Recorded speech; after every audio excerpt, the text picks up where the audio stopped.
pripraviti avto na dopust? Naj povejo strokovnjaki. Torej, avto pred odhodom na dopust, kaj vse je pametno in smiselno pogledati? Zdaj, sami lahko pregledamo pač določene stvari, ki so nekje tudi vidne, nekje pod samim motorjem, kot naprimer, ne vem, sama hladilna tekočina, ki jo lahko sami pač preverimo. Imamo tukaj oznako, dokje pač mora hladilna tekočina biti, kakor tudi zavorna tekočina, ki je sicer skrita ponavadi v vozilih, vendar ima tudi neko oznako spodaj, kjer se lahko pač preveri, ali je tekočine zavorne dovolj. Naslednja zadeva je tudi tekočina za vetrobransko steklo, ki jo pa sicer pač ne moreš nekje preveriti, ampak se je pač dolije, dokler se pač ni posoda polna.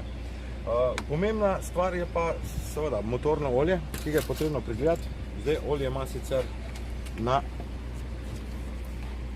šipki neko oznako, to kam pač mora biti, to stranka lahko dejansko tudi sama naredi. Glavna stranka lahko te vse stvari pogleda sama. Če pa želi, so pa vse stranke vljudno vabljene na naš servis, da bomo te stvari pregledali mi, kakor bomo tudi pregledali podvozje, zavore, izpušne lonce in pa manšete, primer koles. V glavnem celo kompletno podvozje, kar doma pač sam ne moreš pogledati. Ampak, če se avto pravočasno pripelje k vam, torej recimo pred odpravo na dolgo pot, lahko vi že vnaprej veste, kje in kdaj se bo lučka približno prižgala. Ja, vsekakor, za večino stvari se to lahko prepreči, da se pač te lučke ne prižigajo. Edino so okvare kakšne, ki se lahko naredijo na poti, ne vem, na motorju ali kje drugje. Je verjetno dobro dati tudi klimo servisirati, sploh pri starejših vozilih?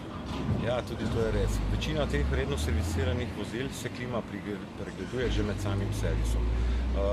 Pregleduje se večina sistem sam, to se pravi filtri se menjajo po potrebi ali pa kakšne dovodi in pa kakšna čistila se uporabljajo za dezinfekcijo klime.